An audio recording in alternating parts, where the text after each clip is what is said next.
Millionaire catches nanny doing something incredible with his daughter, who had never spoken. If this story interests you, subscribe to our channel and tell us what city you're watching from. Let's begin. Edward Miller was a man built on certainties. His days were divided into meticulously organized schedules, with timed meetings and quarterly goals that were never missed.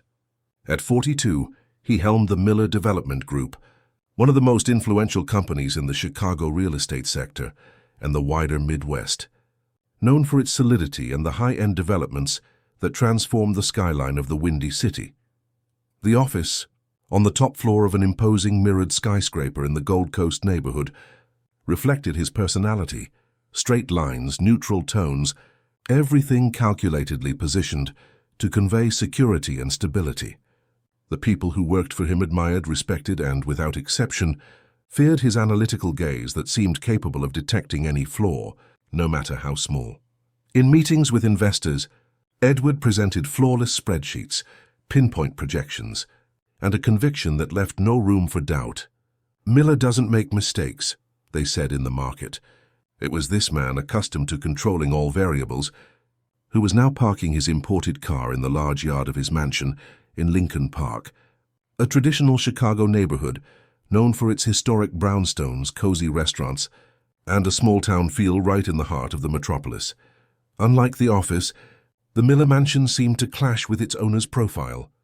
The house, a two-story construction with wide verandas and arched windows, had been decorated by Isabella, his wife.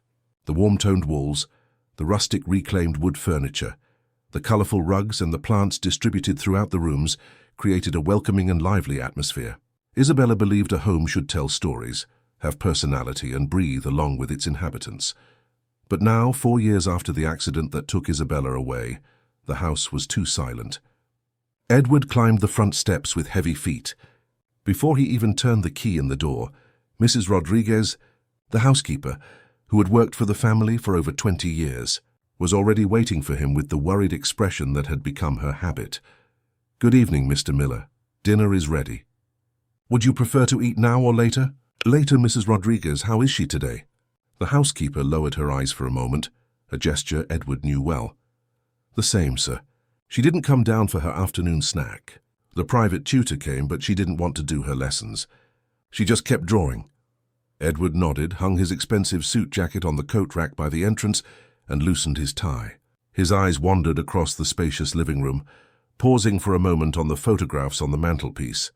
Isabella and Clara, mother and daughter with the same luminous smile, in various stages, baby Clara in her mother's arms, 5-year-old Clara at the piano while Isabella watched her proudly. The 3 generations of women, Clara, Isabella, and her grandmother Cecilia, on an afternoon in the garden, Dr. Evans called. "She asked you to call her back when you could." Edward frowned. Dr. Renee Evans was Clara's current psychologist, the 5th in the last 4 years. A competent, direct, no-nonsense woman, traits Edward appreciated. If she had called outside of her usual hours, something had changed. "I'll call her now." "Thank you, Mrs. Rodriguez." The housekeeper hesitated as if wanting to say more, but just nodded and returned to the kitchen. Edward went up the stairs toward the home office he maintained, a smaller, more personal version of the corporate environment he commanded.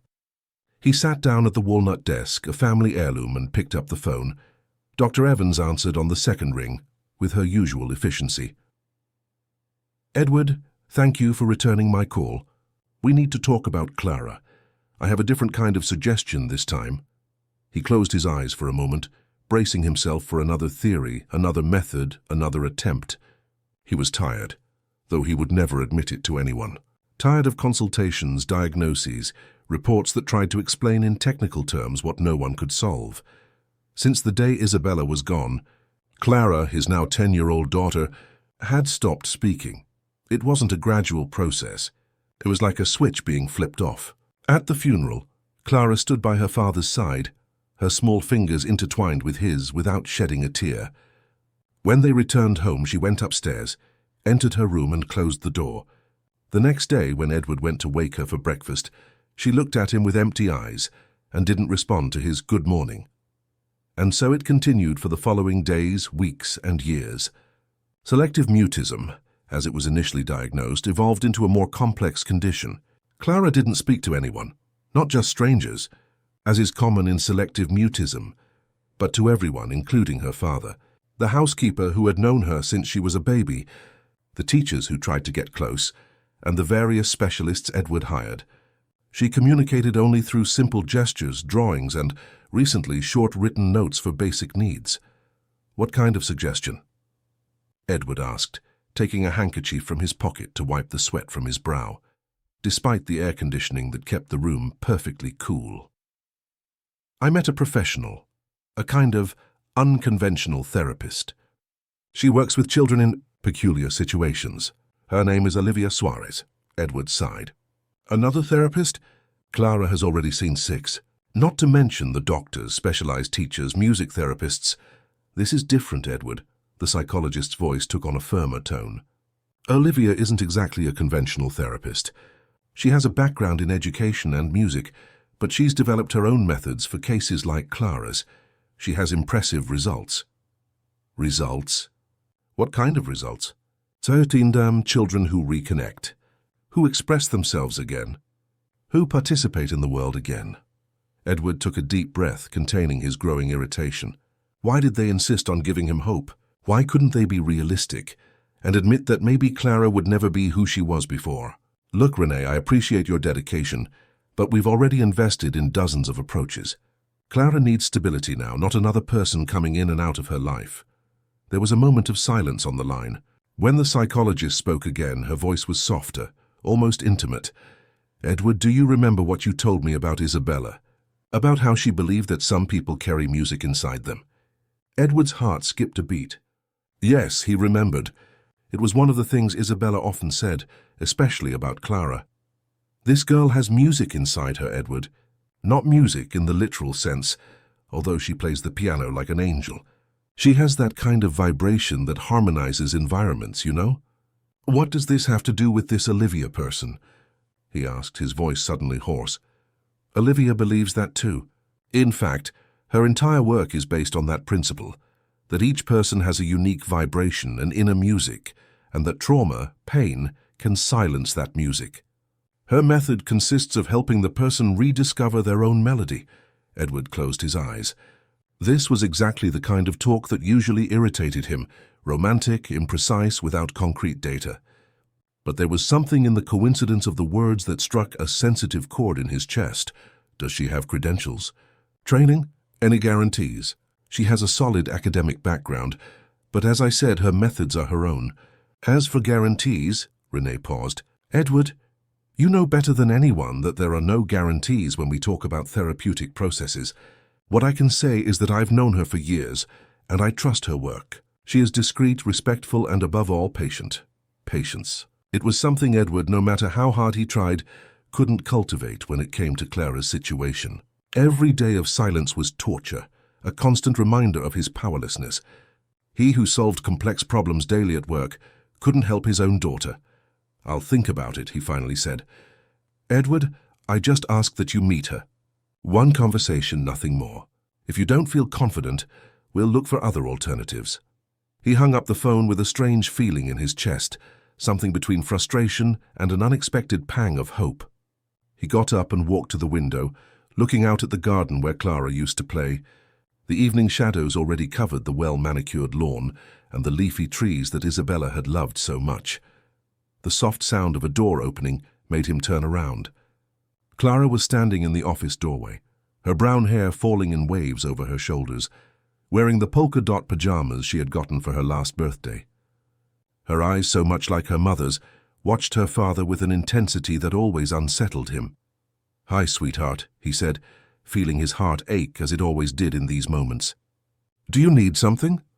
Clara held out her hand, offering a folded piece of paper. Edward took it and opened it, recognizing his daughter's neat handwriting. "Can I sleep with Mommy's picture tonight?" He swallowed hard. Clara rarely made direct references to her mother, although the drawings she produced often included a female figure with long hair. "Of course you can." "Honey." He tried to smile, but his facial muscles felt stiff. "Do you want me to get it for you?" Clara shook her head no. She turned to leave, but stopped and looked back at her father, as if expecting something more. Edward took a step toward her, fighting the impulse to hug her. He knew that sudden physical contact made her uncomfortable. "Do you want me to come say, 'Good night' later?" A slight nod. And then she was gone, as silent as she had arrived. Edward sat down again, running his hands over his tired face. He picked up the phone again and dialed Renee's number. "All right. I want to meet this Olivia." 3 days later, Edward waited in the living room, checking his watch for the third time in 5 minutes. Olivia Suarez had scheduled for 10 o'clock, and it was now exactly 3 minutes past 10. Punctuality was a non-negotiable value for him, the first test anyone had to pass. The sound of the doorbell interrupted his thoughts. Mrs. Rodriguez went to answer it, and soon returned accompanied by a woman who certainly did not match the mental image Edward had constructed. Olivia Suarez looked to be about 35, of average height, with curly hair tied in an unpretentious bun. She wore jeans, a simple earth-toned blouse, and worn-out flats. No flashy accessories, no elaborate makeup, no sign of the framed diplomas Edward had unconsciously expected her to display. "Mr. Miller, I'm Olivia Suarez." Her voice was melodious but firm. She extended her hand for a handshake that was both respectful and warm. "Thank you for having me." Edward returned the handshake, noting the small but firm grip, and gestured to the sofa. "Dr. Evans spoke very highly of your work," he began, observing her closely. "But I confess I don't exactly understand what it consists of." Olivia smiled, a calm smile that lit up her hazel eyes. "That's understandable. My approach doesn't follow conventional patterns." She settled into the sofa, looking perfectly at ease despite the formal environment and Edward's visibly tense posture. "I work with emotional reconnection through multiple languages: music, art, movement, silence." "Silence?" Edward raised an eyebrow. "Isn't silence precisely the problem here?" Olivia maintained her serene gaze, not seeming offended by the interruption. "Silence isn't necessarily a problem, Mr. Miller. Sometimes it's a response, a protection, a form of communication, however painful." Edward crossed his arms, feeling uncomfortable with the direction of the conversation. "Clara hasn't spoken in 4 years. Not a single word to anyone." "That's more than silence, it's isolation." Olivia nodded without arguing. "I understand your concern, and I understand you've been through many specialists, many attempts." She paused as if choosing her words carefully.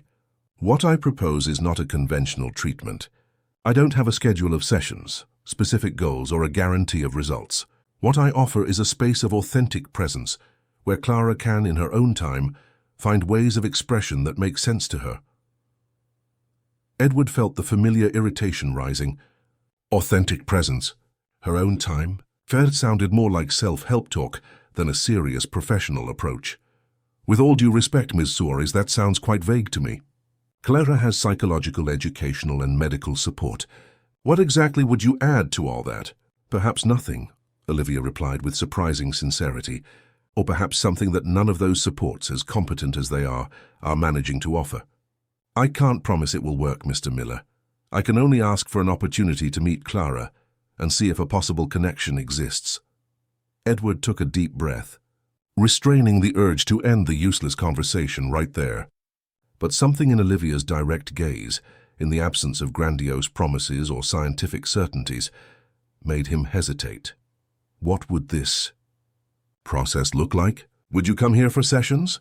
"Take Clara somewhere." "In the beginning, it would be better for me to come here. The familiar environment provides security. I would need to get to know the spaces of the house, the objects that are part of Clara's daily life, the people she interacts with." Olivia looked around, as if already starting to absorb the environment. "If it's comfortable for you, I'd also like to see her room, her toys, books, what she likes to do." Edward felt an instinctive resistance. Clara's room was a sanctuary, one of the few spaces where she seemed to find some peace. "I don't know if Clara will be comfortable with that." "Of course, we will only do what she allows. At no point do I intend to invade her space or force any kind of interaction." Olivia smiled again, a gentle smile that, Edward noted with surprise, didn't seem forced or professional, but genuine. In fact, the first step would be just to be nearby, without demands, without stated expectations. To observe, to feel her rhythm, to build a presence that doesn't threaten, that doesn't demand. And how long would that take? Olivia shook her head gently. There is no predetermined time, Mr. Miller. It might be that Clara responds quickly to my presence, or it might take weeks before she feels comfortable enough to establish some kind of connection. Edward stood up, unable to contain his frustration. Weeks? Honestly, Ms. Suarez, we've already spent years on attempts that led nowhere. I'm not sure I can afford to invest more time in experimental approaches. To his surprise, Olivia didn't seem intimidated. She also stood up but maintained her calm posture. I understand your frustration, and I fully respect your decision, whatever it may be. Her eyes met Edward's with an unexpected intensity. But allow me to ask, what is Clara doing right now? The question caught Edward by surprise. Now, she's in her room, I imagine. It's where she spends most of her time when she's not at school. And before, when she used to talk, where did she like to be? Edward felt a lump in his throat. Images of Clara running through the garden, chasing butterflies, playing the piano in the music room, laughing as Isabella told stories flooded his mind. Everywhere, he answered, his voice suddenly hoarse. She occupied all the spaces. With laughter, music, endless questions, Olivia nodded as if confirming something she already knew. Mr. Miller, Clara's silence is not just the absence of words. It's the retraction of her presence in the world. She paused, allowing the words to sink in. My job is to help her find her way back, not necessarily to speech, which may or may not come, but to her own full existence, to reoccupy the spaces that were hers. Edward felt disarmed. Without the usual defenses, he maintained in professional conversations. Olivia's words had touched on something profoundly true, something that all the reports and technical evaluations had failed to capture. Clara wasn't just mute, she was absent, even when physically present. Dr. Evans mentioned something about music, he said, almost without realizing it. Olivia's face lit up with genuine interest. Yes, music is one of the most powerful channels for emotional reconnection. Does Clara have any relationship with music? Edward hesitated. It was painful to talk about. She played the piano since she was 4. She had a natural talent, according to her teacher. Isabella, my wife, also played. They spent hours together in the music room. He swallowed hard. After Isabella was gone, Clara never played again. The room has been locked ever since. Olivia absorbed the information with a slight nod.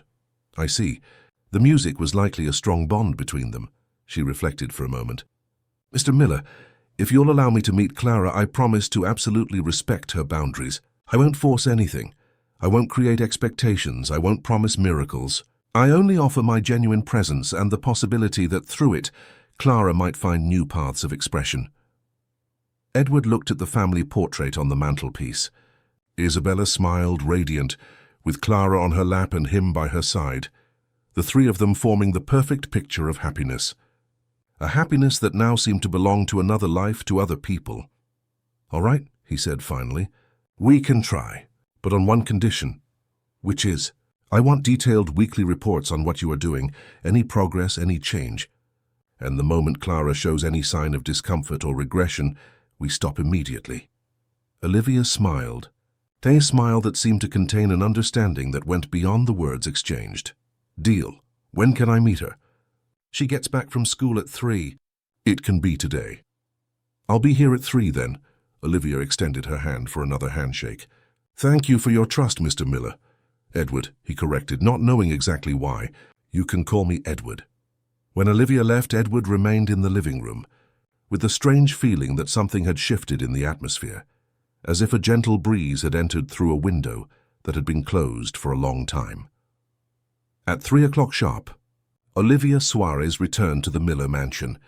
Edward had scheduled a meeting with his team for the afternoon, but he cancelled everything to be present for the first meeting between Olivia and Clara. Sitting on the back porch, with his laptop open and pretending to work, he anxiously awaited the school bus that would bring his daughter. Olivia, beside him, maintained a calm that Edward found almost irritating. She observed the garden with genuine interest, commenting on the species of plants and the way the afternoon light created patterns among the foliage. Isabella designed the whole garden, Edward commented, surprising himself with his own desire to share that information. She had a degree in architecture, but she had a special passion for landscape design. She had a sensitive eye, Olivia replied, without taking her eyes off the oak trees that stood out in the background. I can see how each space was designed to dialogue with the other, creating a visual narrative. Edward raised his eyebrows, impressed with the precise observation. That's exactly how she explained it. She said a garden should tell a story as you walk through it. A soft smile touched Olivia's lips. And what story does this garden tell? The question caught Edward off guard. He had never thought about it. Despite the countless late afternoons he had spent there with Isabella, listening to her talk about her ideas and projects for the space. I can't say, he admitted, feeling suddenly uncomfortable with his own ignorance. Olivia didn't press. Her gaze now turned to the side gate, where the school bus had just dropped off Clara. The girl walked slowly along the stone path, her backpack almost bigger than her small body, her private school uniform impeccably clean. Her eyes, observant as always, soon noticed the stranger's presence next to her father. Edward stood up, feeling his heart race as it always did when he had to mediate an interaction between Clara and a new person. Clara, this is Olivia Soares. She came to visit us today. Clara stopped a few feet away, studying Olivia with the intense gaze that had intimidated several professionals before. Edward intended to continue the introduction, to explain who Olivia was, what her role was, but something in the therapist's eyes made him remain silent. Olivia simply smiled at Clara, not the exaggerated smile adults often give children, but a calm, almost conspiratorial smile. Hello, Clara. Your garden is very beautiful. No mention of being pleased to meet her. No question about school, no attempt at a forced approach. Just a simple observation about the garden. Clara's expression remained unchanged, but Edward noticed with surprise that she didn't look away, as she usually did with strangers. Mrs. Rodriguez prepared a snack, Edward said, trying to fill the silence that had settled. Do you want something to eat, sweetheart?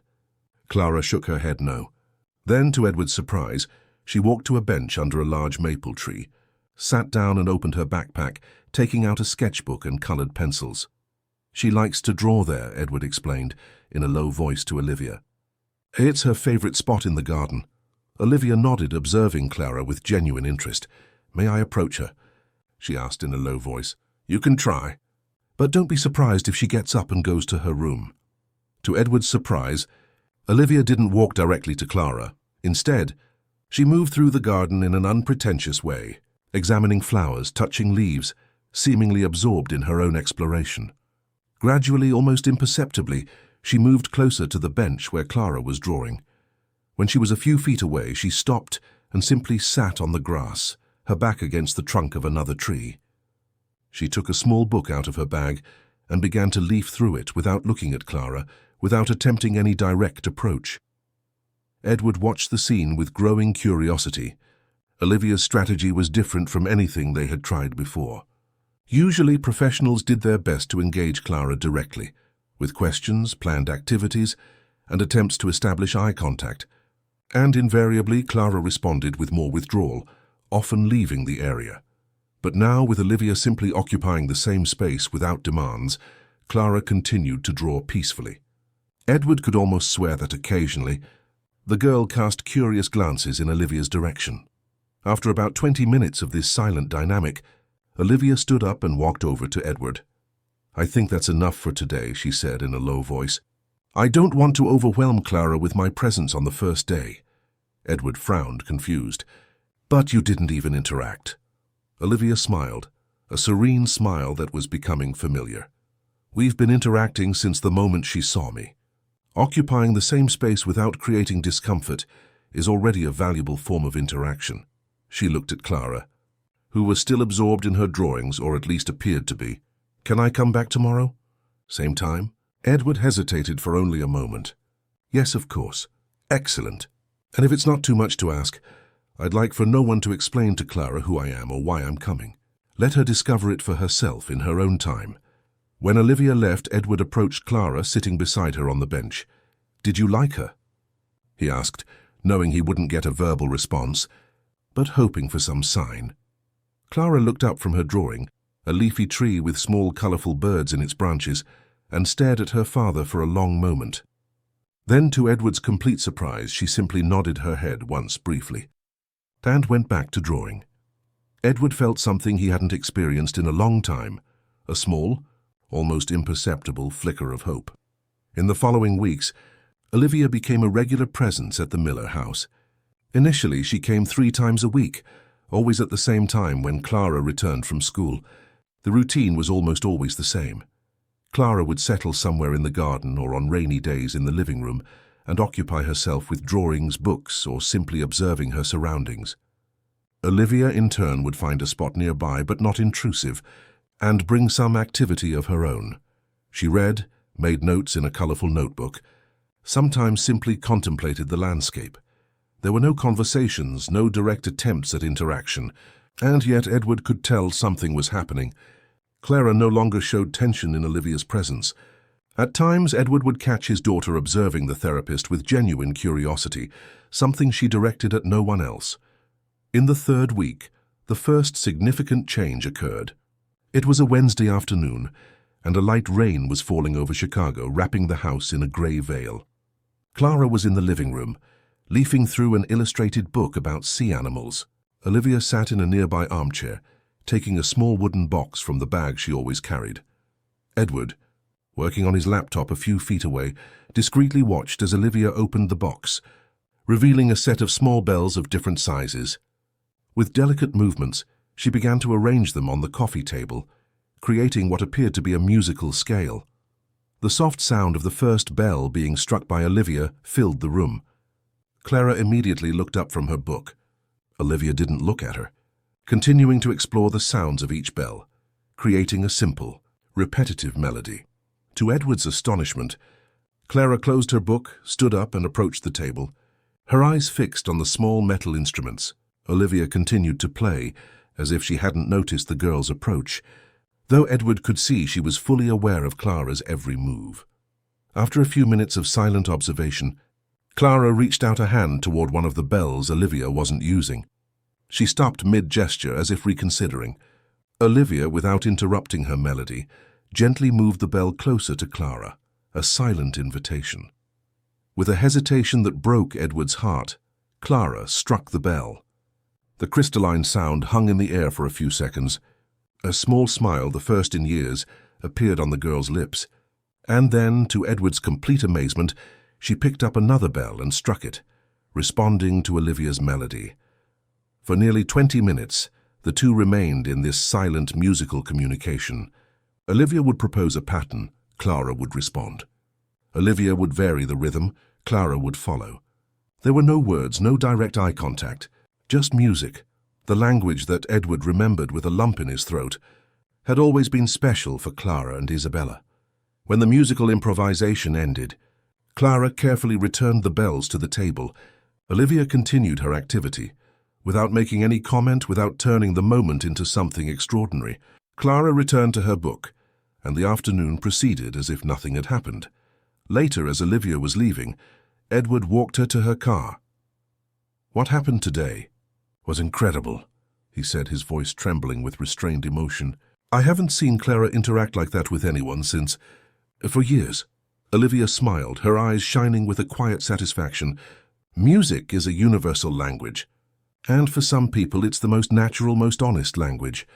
She loved music, Edward said, memories flooding his mind.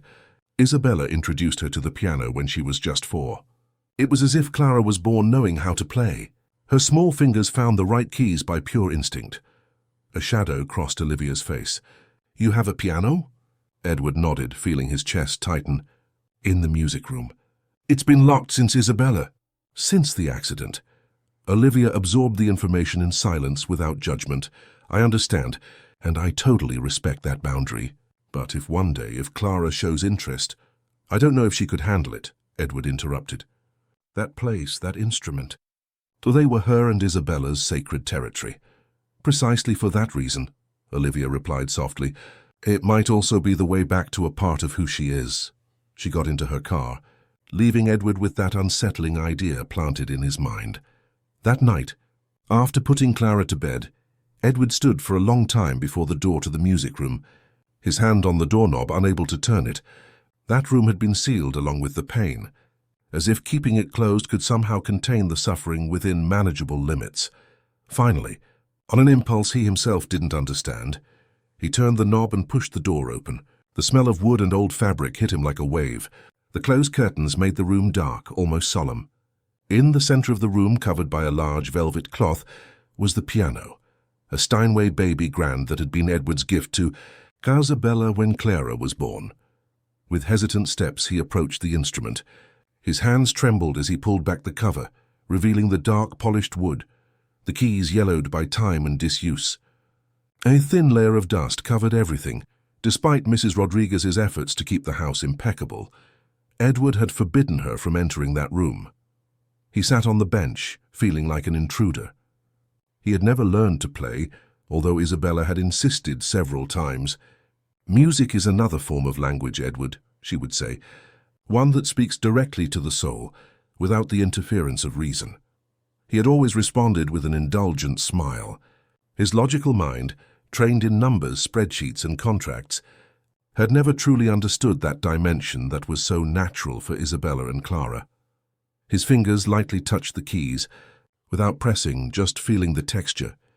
He remembered how Isabella's hands danced on that keyboard, how she closed her eyes when playing a particularly emotional passage, how Clara watched her with absolute reverence before trying to reproduce the same movements. "Daddy?" The voice, that voice he hadn't heard in 4 years, made Edward freeze. For a moment he thought he was hallucinating. Slowly he turned toward the door. Clara was standing in the entrance, barefoot, in her unicorn pajamas, her hair slightly disheveled. Her eyes, enormous in her pale face, were fixed not on Edward but on the piano. "Clara," he whispered, fearing that any louder sound might break the fragile moment. She didn't answer. She walked slowly to the piano, her eyes never leaving the instrument, as if in a trance. She stopped beside Edward, reaching out to lightly touch the keys just as he had done moments before. "Do you want to play?" he asked, his voice barely audible. Clara didn't respond verbally, and Edward realized he might have imagined her voice calling him. But she nodded, an almost imperceptible movement. Edward stood up, giving up his seat on the bench. Clara sat down, her back straight, her small hands resting on the keys in a position that clearly recalled her lessons. For a long moment, nothing happened. Clara remained motionless, as if gathering courage, and then gently she pressed a key. The sound, though slightly out of tune from the long disuse, filled the room. Another note followed, and soon Clara was playing a simple melody that Edward recognized as the first song Isabella had taught her. Tears blurred his vision. He didn't dare move, speak, or breathe too loudly. He just watched as his daughter, silent for so long, expressed herself through the language that had always been so natural for her. When the short melody ended, Clara remained seated, her fingers still on the keys, as if absorbing the last echo of the notes. "It's out of tune," she said, her voice hoarse from disuse but undeniably present. And then, as if the effort of speaking was too much, she stood up and left the room without looking at her father.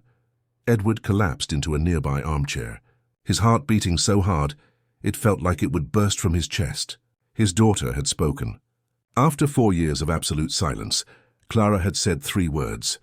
3 simple words that, to Edward, sounded more beautiful than any symphony. The next morning, when he met Olivia at the usual time, Edward could barely contain his emotion as he recounted the previous night's events. "She spoke," he repeated, as if he still couldn't believe it. 3 words, but she spoke. Olivia smiled, genuinely happy, but without the astonishment Edward had expected. "It's an important step," she said, "but don't be surprised if she returns to silence for a while. The process isn't linear. There can be advances and setbacks." Edward nodded, trying to contain his enthusiasm. "What do we do now?" "Exactly what we've been doing. We offer space, time, possibilities. No pressure, no stated expectations. Do you think we should bring back the piano lessons?" Olivia reflected for a moment. "Not yet. Let Clara lead the process. If she wants to play again, she'll find ways to show it." That afternoon, when Clara returned from school, she went straight to her room, without passing through the garden where Olivia was waiting. Edward's heart sank. Could it be that the progress from the night before was already lost? But after a few minutes, Clara reappeared, carrying something. an old music book that Isabella used to jot down her own compositions and arrangements for Clara. Without looking at anyone, she walked to the music room, whose door Edward had purposefully left open. Olivia and Edward exchanged a look. Silently, they followed Clara, stopping respectfully at the entrance to the room. The girl was already seated at the piano, flipping through the music book until she found a specific page. She placed it on the stand and, after a moment of contemplation, began to play. The melody was one of Isabella's compositions, a soft piece in a minor key that she had written especially for Clara. Edward remembered hearing that music almost daily before the accident. It was his daughter's favorite. "May I?" Olivia whispered, pointing to the inside of the room. Edward nodded, though he felt a pang of jealousy seeing Olivia enter the space that, until the night before, had been the exclusive territory of family memories. Olivia approached slowly, sitting in an armchair far enough away not to invade Clara's space, but close enough to show interest. She didn't speak. She didn't applaud when the music ended. She just remained there, an attentive and respectful presence. Clara flipped through the book again, found another piece and began to play. This time the melody was more complex, and Edward noticed that Clara's fingers hesitated on some passages, as if relearning forgotten movements. After the third attempt at a particularly difficult part, Clara stopped, clearly frustrated. Her small shoulders slumped, and Edward feared she would abandon the piano and retreat into herself again. It was then that Olivia stood up and, with soft steps, approached the piano. "May I sit next to you?" she asked, her voice gentle. Clara didn't answer verbally, but she slid over slightly on the bench, making room. Olivia sat down, keeping a respectful distance. "This passage is beautiful but challenging," she commented, looking at the sheet music. "Do you mind if I try?" Clara shook her head no, watching attentively as Olivia positioned her fingers on the keys. To Edward's surprise, Olivia began to play the difficult passage, not with the perfection of a teacher, but with the sensitivity of someone who understood the music on a deep level. "See how the fingers need to move here?" she explained, demonstrating slowly. "Hers like a little dance." Clara watched intently, absorbing every movement. When Olivia finished the demonstration, the girl positioned her own fingers and, with new confidence, executed the passage perfectly. A small smile appeared on her lips, the second Edward had seen in years. And then, without any warning, she began to play the complete piece, now without hesitation, with an expressiveness that made Edward's heart ache with emotion. Olivia remained by her side, turning the pages of the sheet music when necessary, offering a calm and encouraging presence. When the music ended, she simply said, "That was beautiful. Clara, thank you for sharing." And then, to Edward's absolute astonishment, Clara replied, her voice still hoarse, but a little firmer than the night before. "Mommy wrote it for me." Olivia nodded with a gentle smile. "It's a precious gift, then. A way for her to always be with you." Clara looked at the piano keys, her fingers still resting on them. "I stopped playing because it hurt," she said, each word clearly an enormous effort. It hurt to remember. Edward felt tears stream freely down his face. He wanted to run to his daughter, hug her, tell her how much he loved her, how much he missed her voice. But something in Olivia's gaze held him back. This was Clara's moment, not his. "And now?" Olivia asked softly. "Does it still hurt?" Clara thought for a long moment. "It hurts differently," she finally answered. "Less torn." Olivia nodded as if that made perfect sense. "Pain changes over time. It doesn't disappear, but we learn to carry it in different ways." Clara looked at her with surprising intensity. "How do you know?" A sad smile touched Olivia's lips. "Because I also lost someone I loved very much. And music was my way back." Edward watched the scene with a mix of gratitude and confusion. Who was Olivia Suarez, really? What in her own story made her able to reach Clara in a way no one else had? At that moment, as if feeling Edward's gaze, Olivia looked up at him. There was something in her expression, a vulnerability, an untold story, that made Edward realize there was much more to this woman than her professional resume could reveal. "Can I play another one?" Clara asked, interrupting the moment. "Of course," Olivia replied, turning her attention back to the girl. "As many as you want." And so on that afternoon of seismic shifts, Clara started playing again, started talking again, started existing again in a way that Edward had already lost hope of ever witnessing. And for the first time in 4 years, the Miller mansion was filled with music, with life, with possibilities. When Olivia was leaving hours later, Edward walked her to her car. There were so many questions he wanted to ask, so many thanks he wanted to express, but words seemed inadequate for the magnitude of the moment. "You mentioned you lost someone," he finally said. "And that music was your way back." Olivia nodded, her eyes suddenly distant. "Yes, my daughter Sophia. She was 5 when—" Her voice broke slightly. "When we lost her, leukemia." Edward felt as if the air had been knocked out of his lungs. I had no idea." "It's not something I share on resumes or in professional interviews," Olivia said with a sad smile. "But maybe that's precisely why I can connect with Clara. I know that dark place she's in because I've been there." How did you find your way back?" Edward asked, the question coming from a deeply personal place. Olivia looked up at the sky where the first stars were beginning to appear. "It didn't happen all at once. It was a slow, painful process. Sophia loved music, just like Clara. After she was gone, I couldn't even listen to the radio without feeling like I was suffocating." She paused. "One day I found a musical instrument she had been given, a small, colorful xylophone. Instead of putting it away, I started to play it. At first, I could only play the same notes over and over, like a mantra. Over time, I started remembering the songs we used to play together. And that helped?" Edward asked, eager for any glimpse of hope for his own path. "It's not a matter of helping or not," Olivia answered with surprising frankness. "It's a matter of finding a way to keep breathing one day at a time, without completely losing connection to who you are, to who you love." Her eyes met Edward's with intensity. Clara isn't just dealing with Isabella's absence. She's struggling to remember who she is without her mother by her side. The words hit Edward like a punch. For 4 years he had focused on the loss, the absence, what had been taken from them. He had never considered that for Clara, the issue was even more fundamental. How to exist as Clara without Isabella to reflect her, guide her, define her. "You're doing an incredible job with her," he said, his voice choked with emotion. "I have no words to thank you." Olivia smiled, a smile that lit up her eyes. "I'm not the one doing the work, Edward. Clara is. She's incredibly strong, you know. To stay silent for so long, preserving herself in a protective cocoon, requires a strength that few adults possess." Edward had never thought of it that way.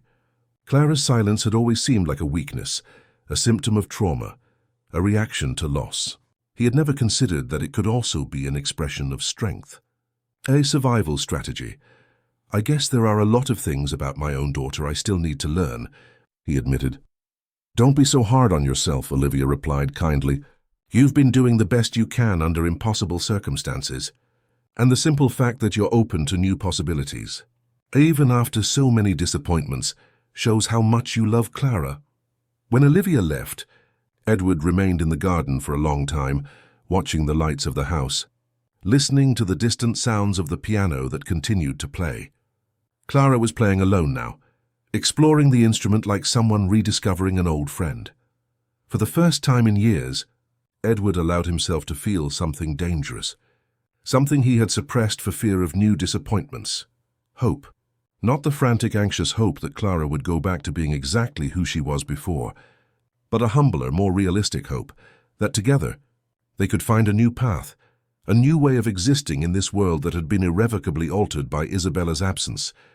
With that thought, he returned to the house, his heart lighter than at any moment in the last 4 years. In the music room, Clara continued to play, and Edward stopped at the door, just watching his daughter rediscover a part of her essence.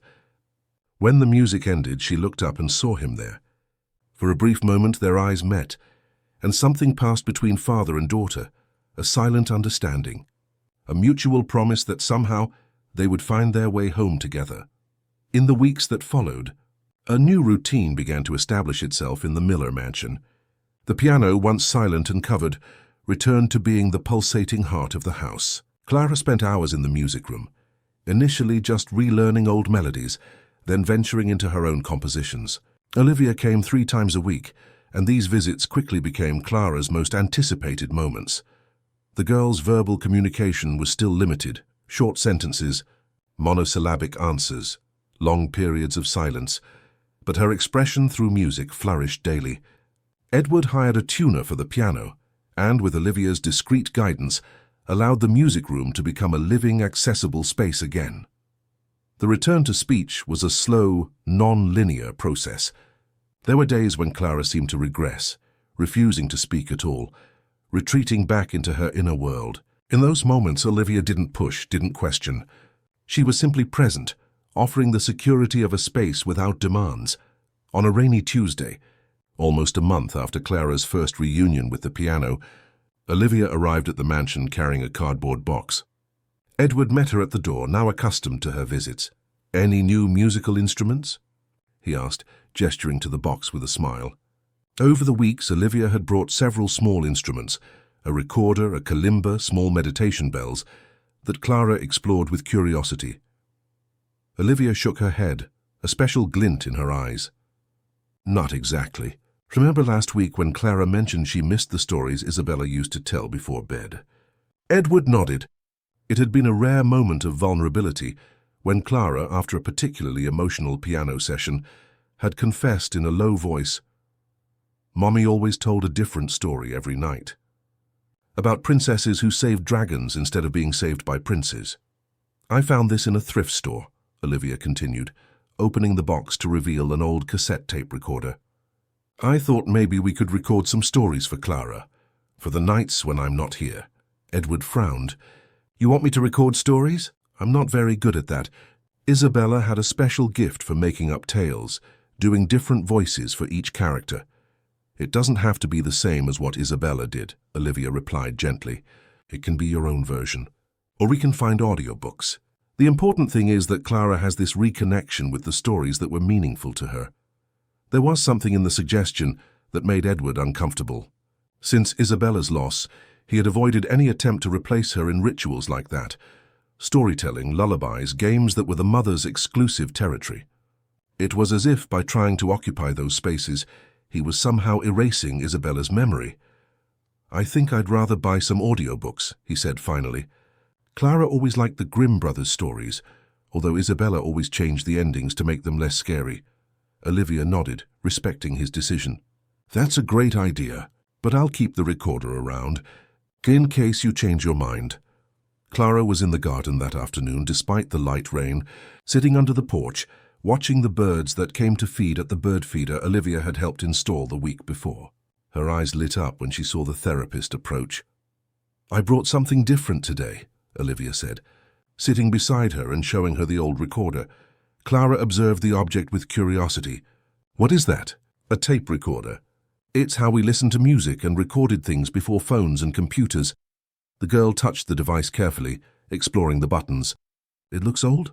Olivia laughed. "It is, but it still works perfectly, look." She pressed the record button and spoke. "Hello, Clara.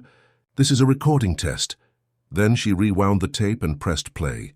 Olivia's voice came out, slightly distorted by the old equipment. A small smile appeared on Clara's lips, an event still rare enough to be celebrated.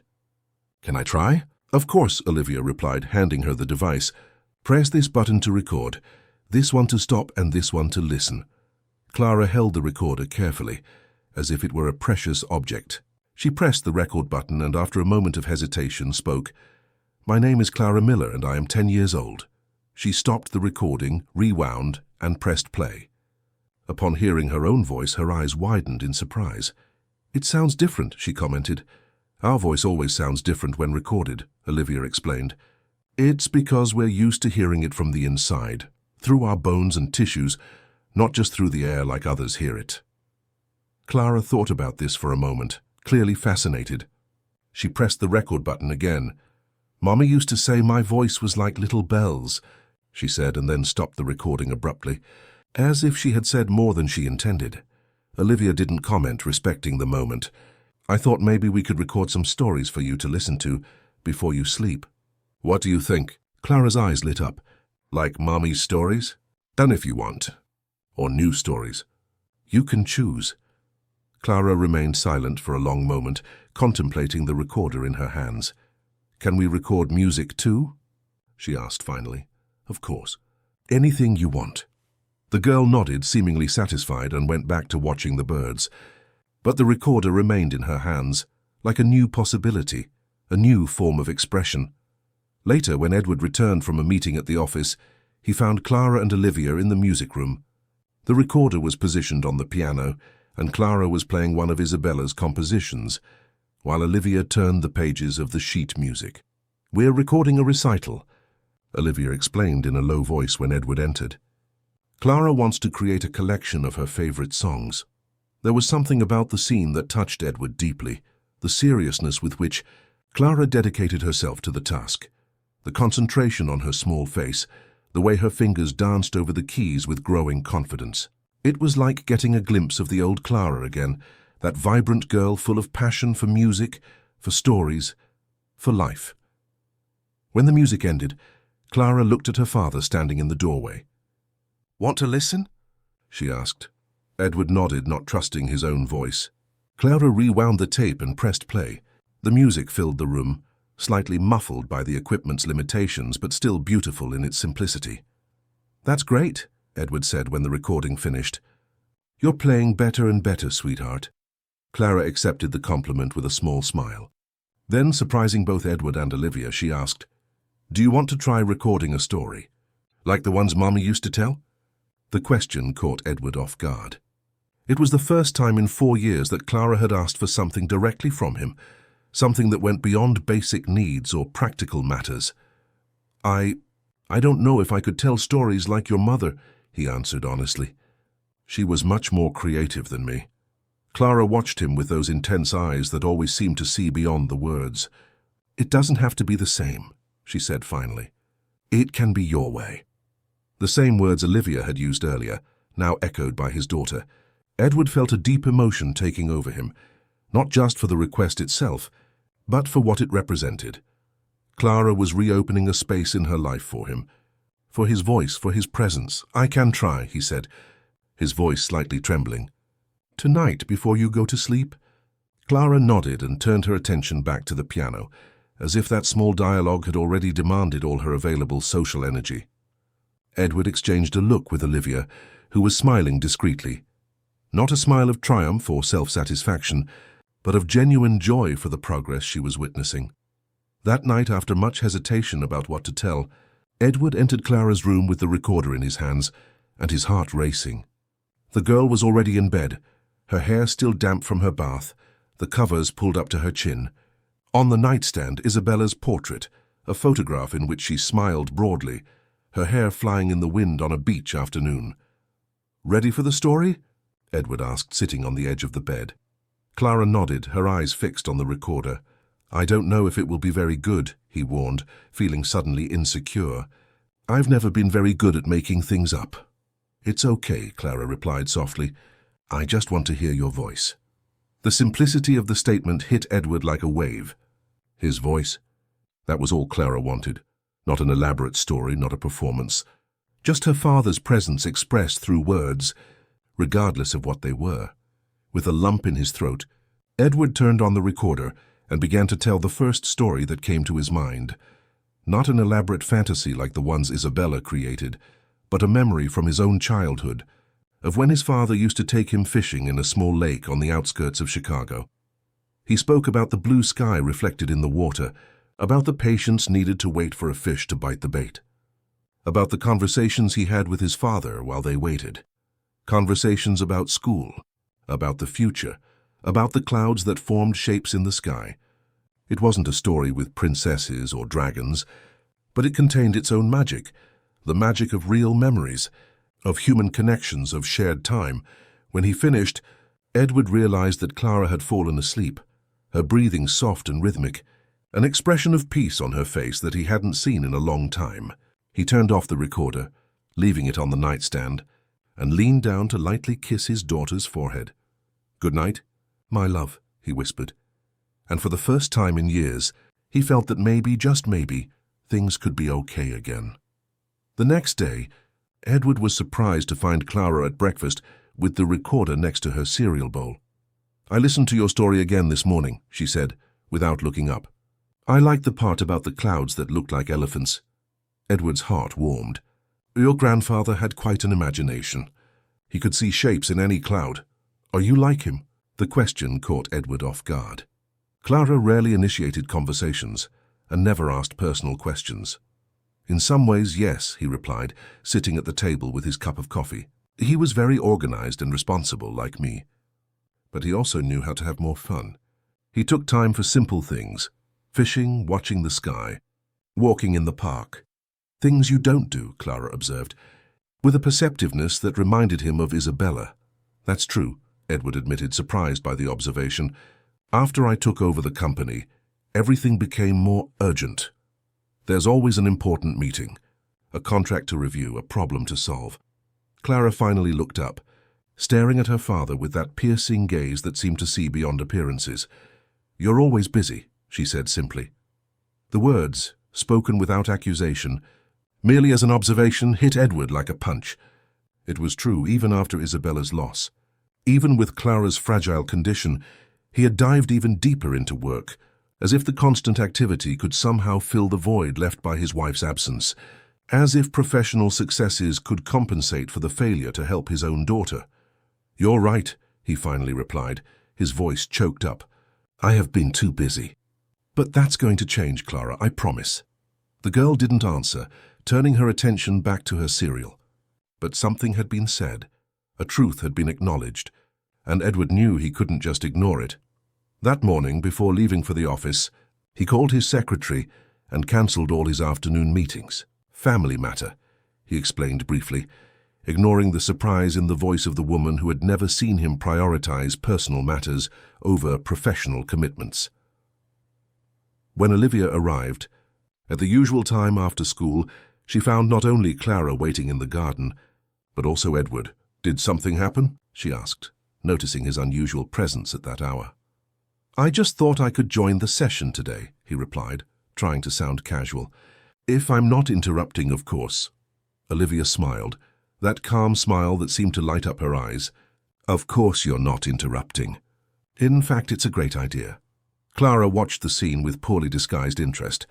Her father was almost never home at this time, and seeing him there trying to integrate into the routine she and Olivia had built was something new, unexpected.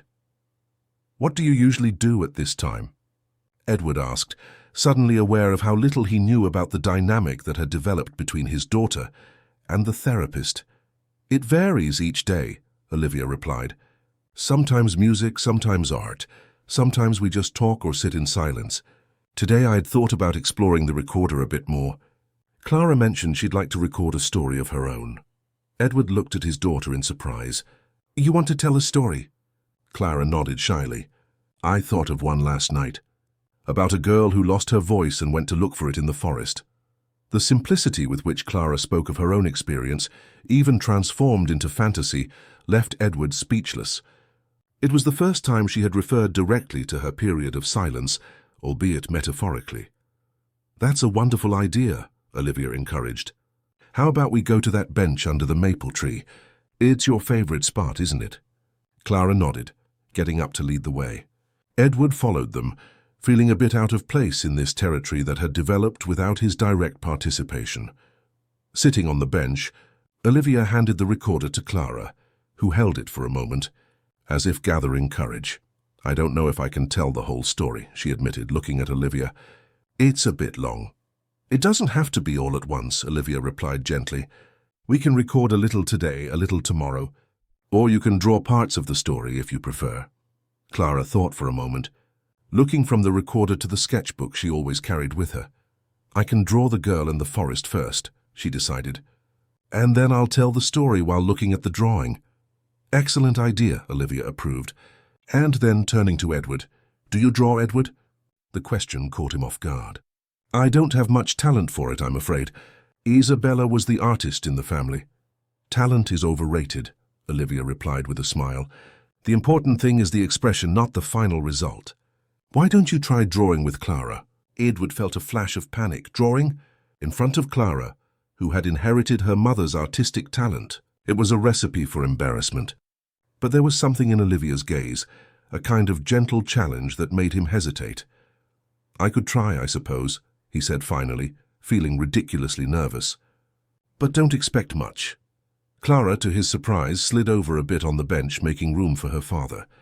Olivia handed a notebook and pencils to Edward, who accepted them with a mixture of reluctance and determination. "What should I draw?" he asked, looking at the blank page with apprehension. "The forest where the girl lost her voice," Clara suggested, already busy with her own drawing, the sure and precise lines outlining the figure of a small girl, very much like herself. Edward took a deep breath and began to draw, feeling strangely vulnerable. His lines were hesitant, basic. Trees represented by simple trunks with cloud-shaped tops, a winding path through the forest, the sun peeking between the clouds. It was the kind of drawing any 8-year-old would do effortlessly, and he felt ridiculously inadequate. "Sorry, I'm not very good at this," he muttered, more to himself than to the two beside him. "I like it," Clara said, surprising him. She was observing her father's drawing with genuine interest. "It looks like a fairy tale forest." The unexpected compliment left Edward speechless. He looked at his simplistic drawing, trying to see it through his daughter's eyes. A fairy tale forest. It wasn't what he intended, but if Clara saw it that way, maybe the drawing wasn't as bad as he thought. "Thank you," he replied, feeling strangely emotional. "Can I see yours?" Clara turned her sketchbook, revealing a much more elaborate and expressive drawing. The girl in the center of the page had long, wavy hair like Clara's and was standing at a crossroads, looking at 3 different paths that opened up before her. "It's beautiful," Edward said, genuinely impressed. "Which path will she choose?" Clara observed her own drawing for a moment, as if the question made her reconsider the story. "I don't know yet," she finally replied. "I think she needs to try all 3 to find out where her voice is hidden." Edward and Olivia exchanged a significant look. The metaphor was so transparent, so laden with personal meaning, that it was impossible not to be moved by the way Clara was processing her own experience through art and narrative. "It's an important journey," Olivia said softly, "and a brave one." Clara nodded, absorbed in her drawing, adding more details to the 3 paths, one dark and winding, another sunny but steep, and the third covered in fog, its destination invisible. "You could draw what's at the end of each path," Edward suggested, surprising himself with his own creativity. "I can help if you want." Clara looked up, a spark of interest in her eyes. "You draw the end of the dark path, I'll draw the end of the sunny path, and Olivia will draw the end of the foggy path," she decided, tearing sheets from her notebook and distributing them. Edward accepted the challenge, feeling a connection with his daughter he hadn't experienced in years. Side by side, the 3 drew in silence, each focused on their own interpretation of Clara's story. When they finished, Clara gathered the 3 drawings, studying them attentively. Edward's drawing showed the dark path leading to a cave, where a small light shone in the background. Clara's revealed the sunny path ending at a cliff overlooking the ocean, and Olivia's presented the foggy path leading to a small, mirrored lake surrounded by wildflowers. "I like all of them," Clara declared finally. "I think the girl will need to visit all 3 places to find different pieces of her voice." "Pieces?" Edward questioned, intrigued by the story's development. Clara nodded, as if the idea had just crystallized in her mind. "Yes, her voice broke into pieces when she got sad. One piece became an echo in the cave, another became the sound of the waves in the ocean, and another turned into a reflection in the lake." Olivia smiled, clearly impressed with the depth of the metaphor. "So that's a beautiful story, Clara. Very meaningful." Edward felt his throat tighten. The story wasn't just about a girl in a forest. It was about Clara, about her journey through pain, about the different ways of rediscovering her own voice when trauma had shattered it. "I can record a piece now," Clara said, picking up the recorder. "The part about the cave." She turned on the device, and in a voice more firm and confident than Edward had heard in a long time, began to narrate. The girl followed the dark path, even though she was scared. It was so quiet she could hear her own heart beating. When she reached the cave, she thought it was empty, but then she heard something, an echo, repeating the last words she had said before she lost her voice. "I love you. I love you. I love you." And she realized that this piece of her voice had hidden there because it was the most important part, the one she was most afraid of losing forever. Edward couldn't hold back the tears that silently streamed down his face. It wasn't just the words, but Clara's tone as she said them, the way she was clearly processing her own experience through the narrative. "I love you." The last words she had probably said to Isabella, words that later became too precious, too painful to be spoken again. Clara stopped the recording and looked at her father, noticing his tears. In a gesture Edward would never have expected, she reached out and touched his face, wiping away a tear with her thumb. "Don't be sad, Daddy," she said softly. "The story has a happy ending. The girl finds all the pieces of her voice and comes home." Edward held his daughter's small hand against his face, unable to find words to express what he felt at that moment. Gratitude, love, hope, all mixed into an overwhelming emotion. "I'm not sad," he managed to say finally. "I'm happy. Happy that you're telling this story." Clara smiled, a small, still hesitant, but genuine smile. And then, in a gesture that broke the last barriers around Edward's heart, she leaned forward and hugged him, resting her head on his chest as she used to do when she was smaller. Edward wrapped his arms around her, feeling her small, fragile body against his, absorbing the scent of apple shampoo in her hair, the texture of her school uniform shirt, the warmth of her skin. And in that embrace, he felt as if something that had been broken inside him was finally beginning to mend. When they finally separated, Edward realized that Olivia had discreetly moved away, giving them privacy for that precious moment.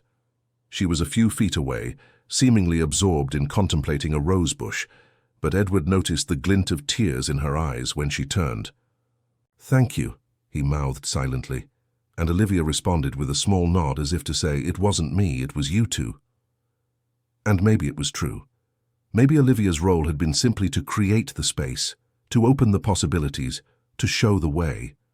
The real work of reconnection was being done by Clara and by him, step by step, word by word, hug by hug. That night, when Edward went to say goodnight to Clara, he found her in bed, the recorder on her pillow, the afternoon's drawings spread over the blanket. "Are you going to record another piece of the story?" he asked, sitting on the edge of the bed. Clara nodded. "The ocean part. Do you want to listen?" "I'd love to," Edward replied, feeling honored by the invitation. Clara turned on the recorder, and with the same firm and secure voice from the afternoon, continued her narrative.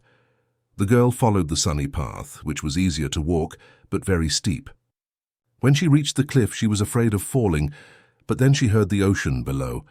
The waves made a sound that reminded her of her laughter, that big laugh she had before she lost her voice, and she realized that this piece had hidden there because it was too light to be trapped in sadness, so it flew away and mixed with the sound of the waves. To get it back, the girl had to remember what it was like to laugh even when she was sad. Edward again felt the impact of Clara's words, the depth of her understanding of her own process. His 10-year-old daughter had understood something that many adults never realize, that joy and pain could coexist, that it was possible to laugh even while carrying sadness. "That's a very wise story," he commented when she turned off the recorder. Do you think the girl in the story is a little bit like you?" Clara stared at him with those intense eyes, so much like Isabella's.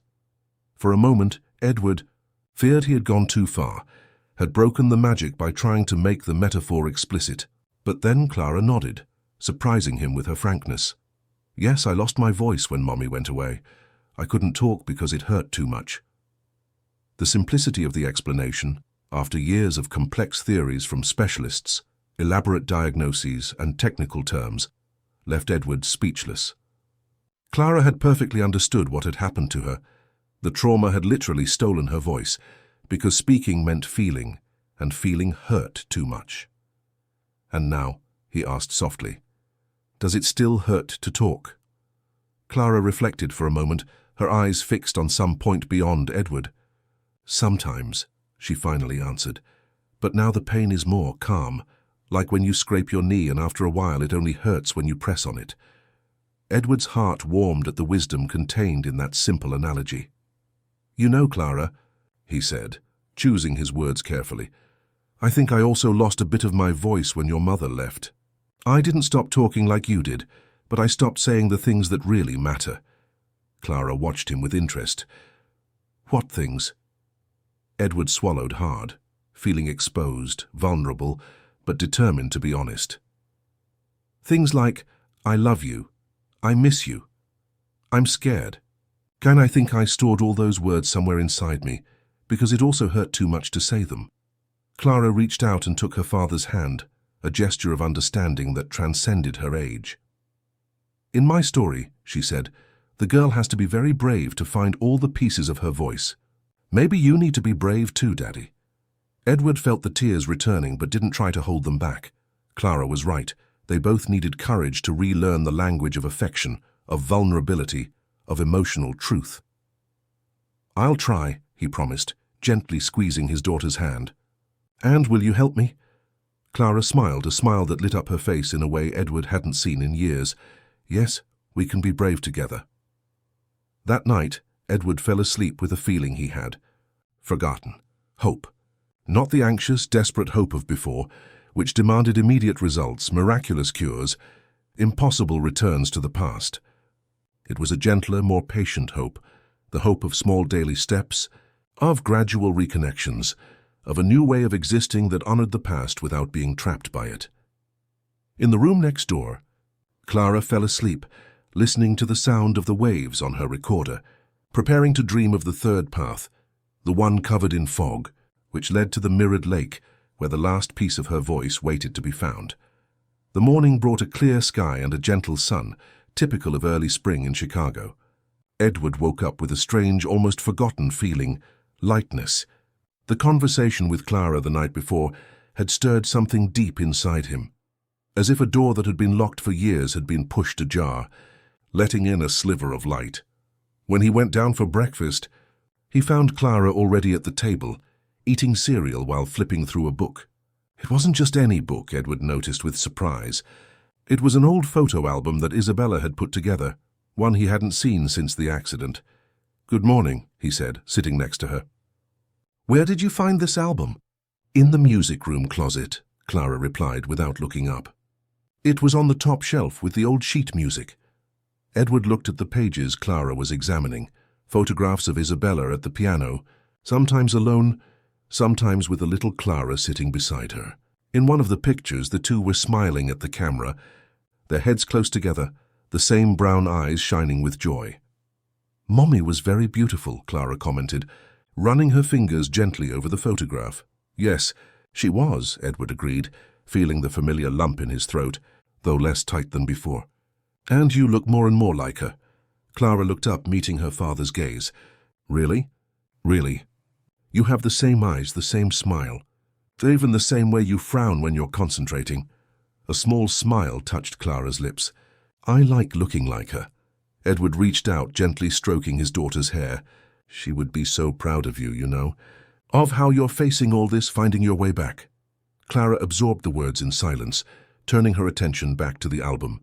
She turned a few pages and stopped at a photograph Edward hadn't seen in years. The three of them together at the beach, Clara about 4 years old, sitting on her father's shoulders, while a laughing Isabella tried to stop them from falling into the water. "I remember this day," Clara said, surprising Edward. "You kept tossing me into the water, and Mummy said she was going to toss you in too if you didn't stop." Edward laughed, the memory coming back vividly. "That's right. And in the end she did. She pushed me when I was distracted and I fell right on my butt in the sea." Clara smiled, a genuine smile that lit up her face. "It was funny. You two were always play fighting." "It wasn't really fighting," Edward corrected with a nostalgic smile. "It was more teasing each other. It was our way of showing affection." Clara turned another page, revealing a series of wedding photos. Isabella radiant in her simple but elegant dress, Edward nervous but beaming in his dark suit. "Did you love Mommy a lot?" Clara asked, her voice suddenly small. Edward's heart ached. It was a question Clara had never asked directly in all those years. "I did. Very much," he answered with sincerity. "And I still do, just in a different way now. It's not a flame that burns all the time, you know? It's more like a constant light. It's always there." Clara absorbed the answer, thoughtful. "Sometimes I'm afraid I'll forget what she was like," she confessed. so quietly Edward almost didn't hear. Her voice, her smell. It's already getting hard to remember. Edward felt tears burn his eyes. It was a fear he himself carried, that over time Isabella's memories would become less vivid, less real. That's why we have photographs, he said softly. And music and stories and this piano she loved so much. They are ways to keep her memory alive, even when our minds start to forget the details. And the recorder, Clara added. We can record our memories of her so we don't forget. Edward nodded, surprised and touched by the practical suggestion. That's a great idea. We could do it together if you want. Clara closed the album carefully and looked up at her father. Tonight? After I finish the story of the girl in the forest. Deal, Edward smiled, extending his hand for a formal handshake that drew a small laugh from Clara, the most precious sound he could imagine hearing that morning. The phone rang, interrupting the moment. It was Dr. Evans, Clara's psychologist, wanting to know how the sessions with Olivia were going. Edward gave a brief report of the progress, feeling strangely emotional as he put into words the changes he was observing in his daughter. That's wonderful. Edward, Renee said, satisfaction evident in her voice. I confess I had high hopes when I suggested Olivia, but the results are exceeding my expectations. Mine too, Edward admitted. I never thought... after so many failed attempts, I understand. And what have you observed regarding your own interaction with Clara? Have there been changes? The question caught Edward off guard. He had never considered that his relationship with Clara also needed healing, reconnection. I think so, he answered thoughtfully. We're talking more, for real, you know, not just about practical things. That's as important as her speech returning, Renee commented. Maybe even more so. The emotional reconnection between you is fundamental for Clara's full recovery. When he hung up, Edward was pensive. Emotional reconnection. That was exactly what was happening. Not just for Clara, but for him too. For 4 years he had existed in a state of emotional anesthesia, focused only on practical functions. Working, providing, organizing Clara's life, seeking treatments. Feeling itself had been relegated to a dark corner of his mind, a place he avoided visiting. But now, watching Clara flip through the photo album again, Edward realized that he too was finding his lost voice. Not the literal voice, but the ability to express what really mattered. The school's invitation arrived late that afternoon, brought by Clara in her backpack. Talent show, the colorful paper read, an opportunity for students to share their artistic skills with the school community. Edward read the flyer with apprehension. In previous years, Clara had always refused to participate in any activity involving public exposure. The mere mention of school performances was enough to trigger anxiety attacks and withdrawal. What do you think of this? He asked carefully, handing the flyer back to Clara. To his surprise, Clara didn't show the usual panic. I was thinking of playing the piano, she said, with a determination Edward hadn't heard in her voice in years. The song Mommy composed for me. Edward felt his heart race. The idea of Clara performing in public, playing that deeply meaningful song, was simultaneously wonderful and terrifying. Are you sure? It would be in front of a lot of people. Clara nodded, though Edward could see a slight tremor in her hands. Olivia said I can practice with her, and if I get too scared on the day, I don't have to go. The maturity of her response impressed Edward. Clara was considering the possibility of fear, but not letting it stop her from trying. I think it's an incredible idea, he said finally, and I'll be there in the front row to cheer you on. When Olivia arrived later that day, Clara immediately showed her the festival invitation. Edward watched from a distance as the two talked, noticing how Olivia showed neither exaggerated enthusiasm nor concern, just genuine interest and practical support. We can start practicing tomorrow if you like, Edward heard her say, and maybe think of a strategy to deal with nervousness before the performance. Clara nodded, absorbing the suggestions. Then, taking everyone by surprise, she asked, Can you come see me, Olivia? At the show? The simple question carried enormous weight. It was the first time Clara had explicitly shown she wanted Olivia's presence outside the therapeutic context, acknowledging her as someone important in her life. Olivia smiled, visibly touched. It would be an honor, Clara. I wouldn't miss it for the world. Later, when Clara went upstairs to do her homework, Edward and Olivia talked on the porch, enjoying the pleasant late afternoon. "She's evolving impressively," Olivia commented, observing the garden as it began to be tinged with the colors of the sunset. The decision to participate in the show, it's a huge step. Edward nodded, feeling a mix of pride and apprehension.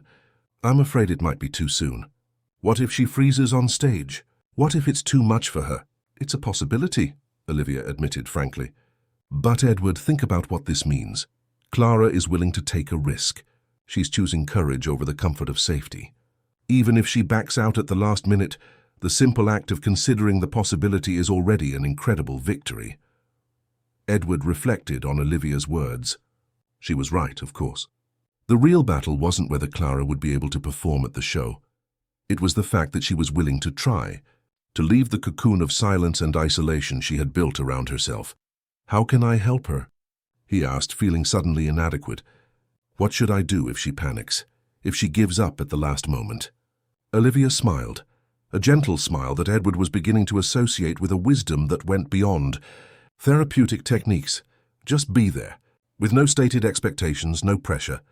Make it clear that whatever her choice, you will be by her side, proud. She paused. "Clara doesn't need a perfect father, Edward. She needs a present father, one who makes mistakes, who sometimes doesn't know what to do, but who is there authentically." The simplicity of the answer struck Edward deeply. For years he had tried to be the perfect father, providing the best specialists, the best schools, the best resources. But maybe what Clara really needed was much simpler, and at the same time much more difficult: his true, vulnerable, human presence. "Thank you," he said, his voice hoarse with emotion. "For everything you've done, not just for Clara, but for us." Olivia watched him with those eyes that seemed to see beyond words. "You two are doing the hard work. I'm just offering the space for it to happen." That night, as planned, Clara and Edward sat in the music room with the recorder between them. Clara had finished recording the last part of her story about the foggy path leading to the mirrored lake, and now proposed that they make a recording of memories about Isabella. "How should we start?" Edward asked, feeling strangely nervous. Clara thought for a moment. "We can say our favorite moment with her, a memory we never want to forget." Edward nodded, admiring his daughter's clarity and wisdom. "Do you want to start?" Clara turned on the recorder, took a deep breath, and in a clear voice began, "My favorite memory with Mommy is from a rainy afternoon. I was 6, I think. It was thundering really loud and I got scared. Mommy called me to the music room and said she would teach me a song that chased away storms. She made up the song on the spot, and we both played until the storm passed. And when it stopped raining, she said it was thanks to our magic music." Edward's heart ached. He didn't remember this specific episode. He was probably at work, as he was for so many other important moments in Clara's life. When it was his turn, it took him a while to choose. There were so many memories, so many precious moments. Finally, he decided, "My favorite memory with your mother is when we found out you were on the way. Not when the doctor confirmed it, but one night a few weeks before. We were having dinner at home, and suddenly Isabella stopped eating, looked me in the eyes and said, 'There's a life starting in here, Edward. I can feel it.' And me, always rational, I started explaining that it was too early to feel anything, that the baby was tiny still. And she just smiled and said, 'Some things don't need a scientific explanation, my love. Just trust.' And she was right, as always." When he finished speaking, Edward realized he was crying. They weren't tears of sharp pain like before, but of a sweet, almost comfortable longing, like the warmth of a fire on a cold night. Clara reached out and held his hand, a gesture that was becoming increasingly natural between them. "I liked that story," she said softly. "Mommy always knew things before everyone else, didn't she?" Edward smiled through his tears. "Always. She had an intuition that drove me crazy sometimes. I wanted proof, data, confirmations, and she just knew." "Like with Olivia," Clara commented, surprising Edward. "Mommy would have liked her." The observation caught Edward off guard. "Why do you say that?" Clara shrugged, as if the answer were obvious. "Because Olivia also knows things without needing us to explain. And she's not afraid of sad feelings. Mommy always said that people are afraid of sad feelings, but that they're important too." Edward absorbed the wisdom of those words, impressed once again by Clara's perception. Isabella really did say that. That modern society was terrified of sadness, grief, melancholy, treating them like diseases to be cured rather than human experiences to be lived and integrated. Your mother was very wise, he said finally, and you inherited that from her. Clara smiled, a smile that lit up her face. Then, surprising Edward, she held out her arms for a hug, something she hadn't done spontaneously in years. Edward wrapped his arms around her, feeling his heart overflow with a love that seemed too big for his chest. That night, lying in his bed, Edward reflected on how things had changed in such a short time. It was as if the ice that had encased his life for the past 4 years was finally melting, revealing a world full of colors, sounds, emotions, some painful, yes, but all alive, all real. And at the center of this transformation was Olivia, with her calm presence, her unimposed wisdom, her ability to create spaces where healing could happen naturally. Edward realized with a jolt that his thoughts about Olivia were no longer just of professional gratitude. There was something more, a connection that went beyond the therapist-client relationship. The realization scared him. It was the first time since Isabella that he had felt something like this for someone. That curiosity, that desire to know more, to understand what was behind those calm eyes that seemed to see so deeply. Was it wrong? Was it too soon? And more importantly, what would Clara think? The weeks leading up to the talent show were ones of intense preparation. Clara practiced daily, first with Olivia, then alone, perfecting every note of Isabella's composition.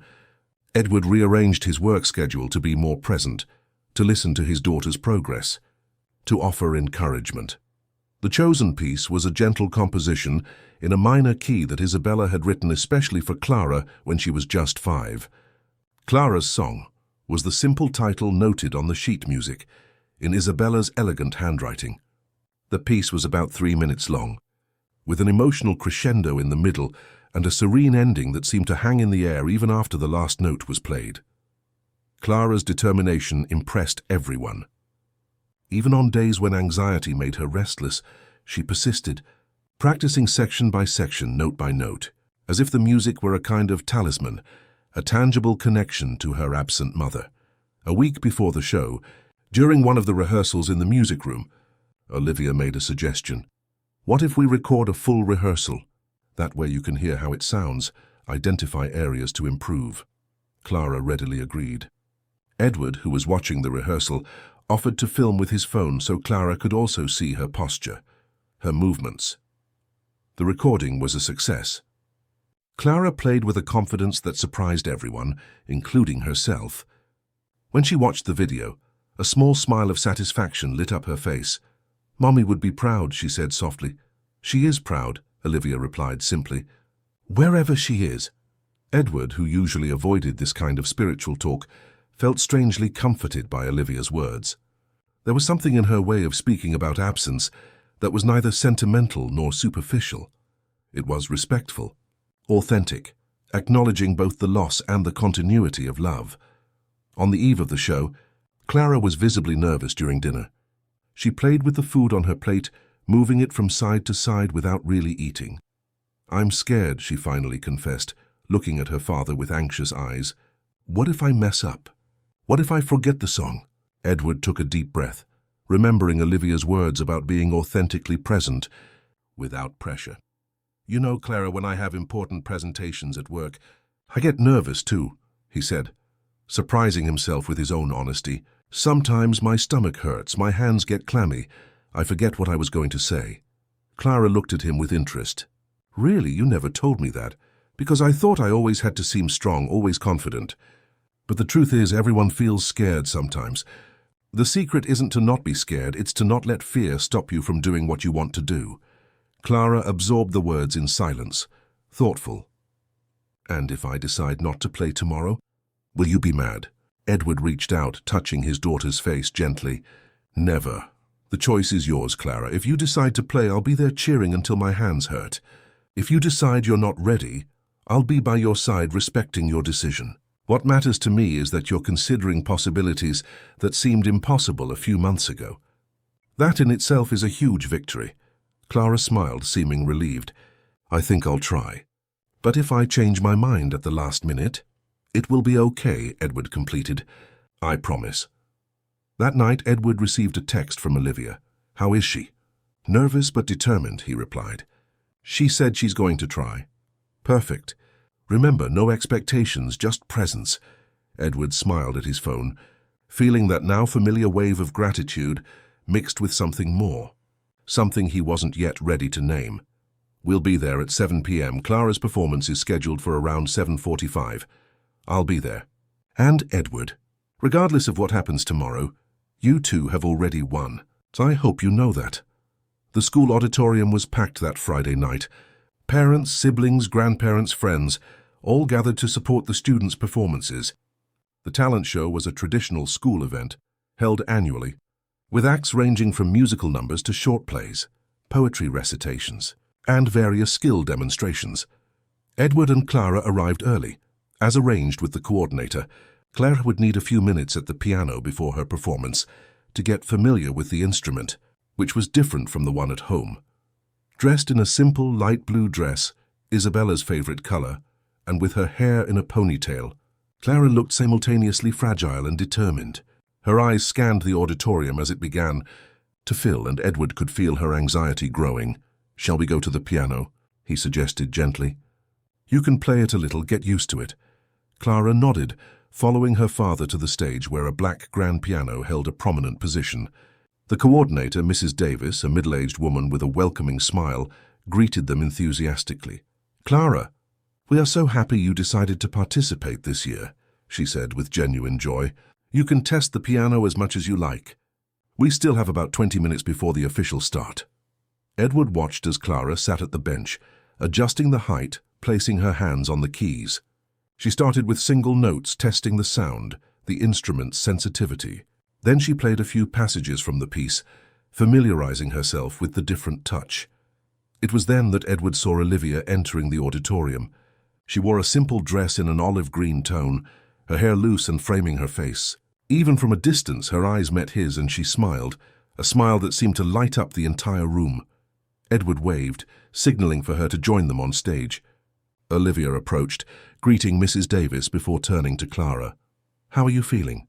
she asked without the condescending tone adults often use with nervous children. Clara shrugged, her hands still on the keys. "A little scared. There are a lot of people. That's normal. Do you know what I do when I'm nervous before speaking in public?" Clara shook her head, curious. "I close my eyes and imagine I'm playing for just one person, someone I love who makes me feel safe." Olivia smiled gently. "Maybe you can play for your mom tonight." "Just for her." Clara's eyes lit up at the suggestion. "Like she's here?" "Exactly. As if she's in the front row listening to your music, smiling at you." Clara nodded, turning her attention back to the piano with renewed determination. She played a few more passages, now with more confidence, as if Olivia's suggestion had calmed her nerves. The show began promptly at 7 p.m. Edward, Clara, and Olivia sat in the front rows, watching the initial performances, a group of younger students singing a folk song, a boy reciting a poem he wrote himself, two girls performing a lively dance routine. Clara would be the 12th performance, right after the 15-minute intermission. When the intermission was announced, Edward noticed her anxiety increasing. She was drumming her fingers on her leg, a nervous habit she had inherited from Isabella. "Want to take a walk? Get some fresh air?"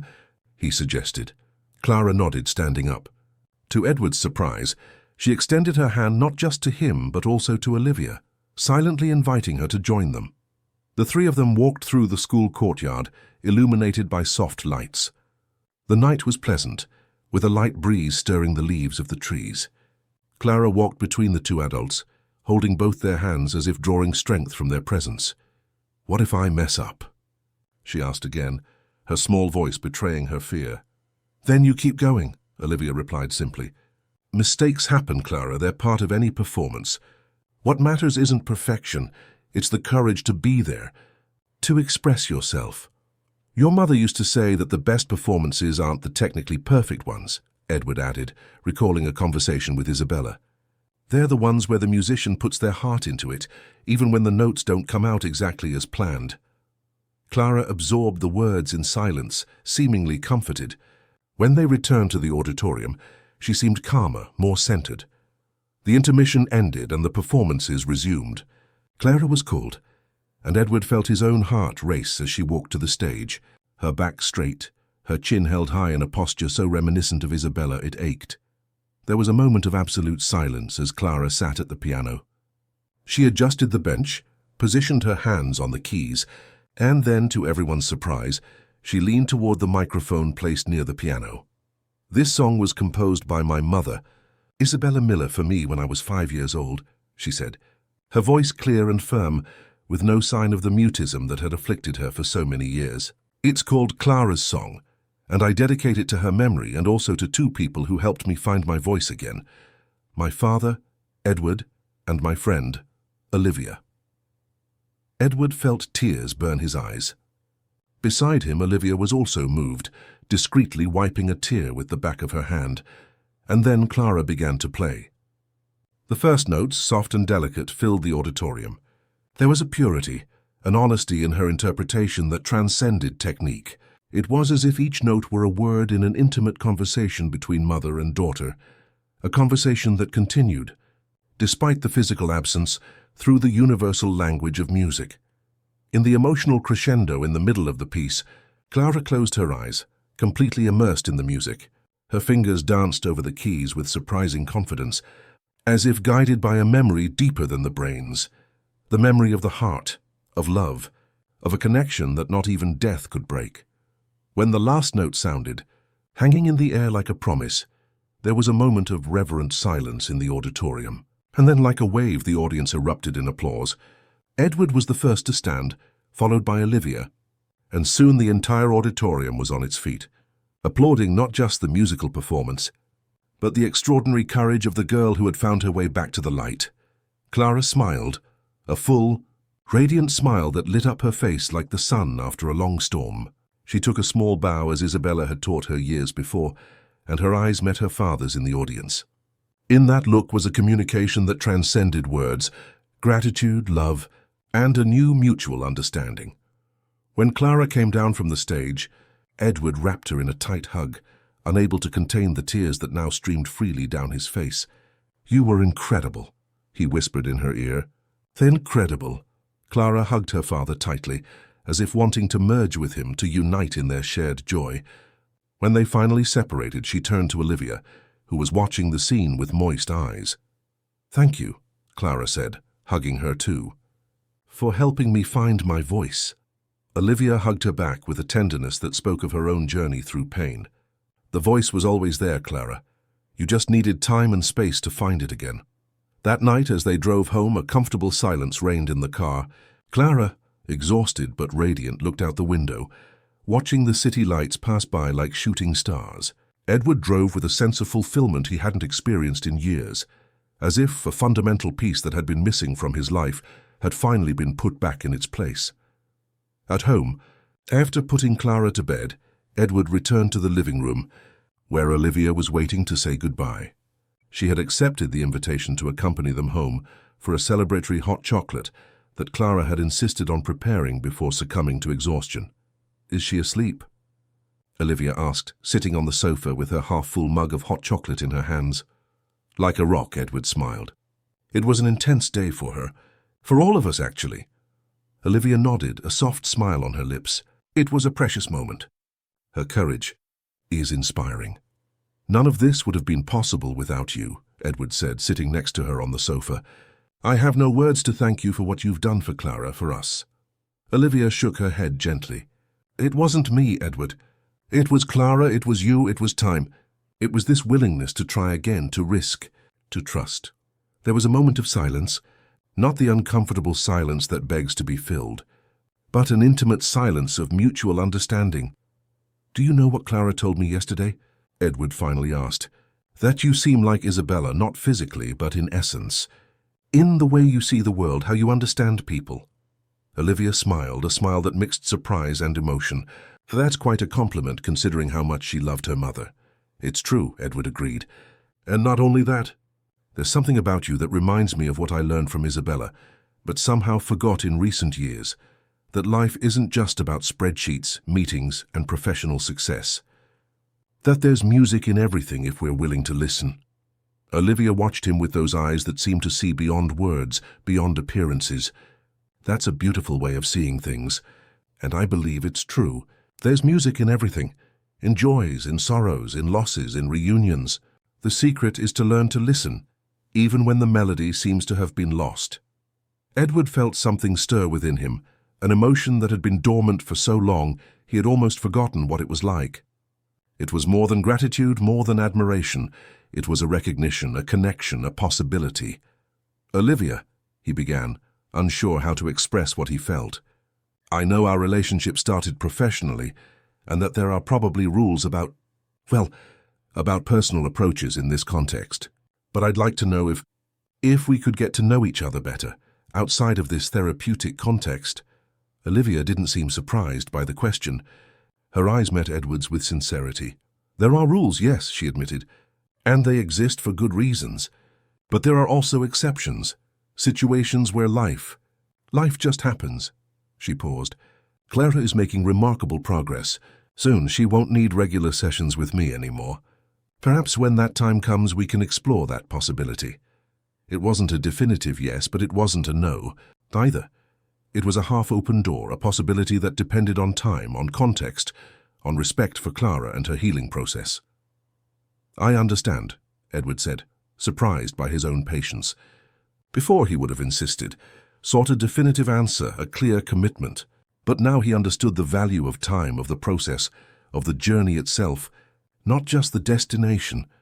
When Olivia said goodbye, there was a brief, almost imperceptible moment when their hands touched for longer than necessary. It wasn't a romantic gesture, but a silent promise of honesty, of respect, of future possibilities. After she left, Edward remained on the porch for a long time, watching the stars that dotted the clear Chicago sky. He thought of Isabella, of Clara, of Olivia, of the women who had shaped his life in such profound and different ways. He thought of the music Clara had played that night, of how the notes had filled the auditorium, touching everyone present. This was what Isabella had always tried to explain to him, and what he was only now beginning to truly understand. The music wasn't just in the piano keys, in the guitar strings, in the notes on a score. The music was in everything, in a child's laughter, in the murmur of the wind through the leaves, in the shared silence between two people beginning to understand each other. The music was in life itself, in its complexity, in its joys and sorrows, in its encounters and goodbyes, in its moments of deep loss and patient reconstruction. And finally, after 4 years of silence, Edward was learning to listen again, to listen to Clara, to listen to himself, to listen to the possibilities the future held, not with the anxious expectation of before, but with the quiet patience of one who knows that every note has its time, and that the beauty of the melody depends as much on the sounds as on the silences that separate them.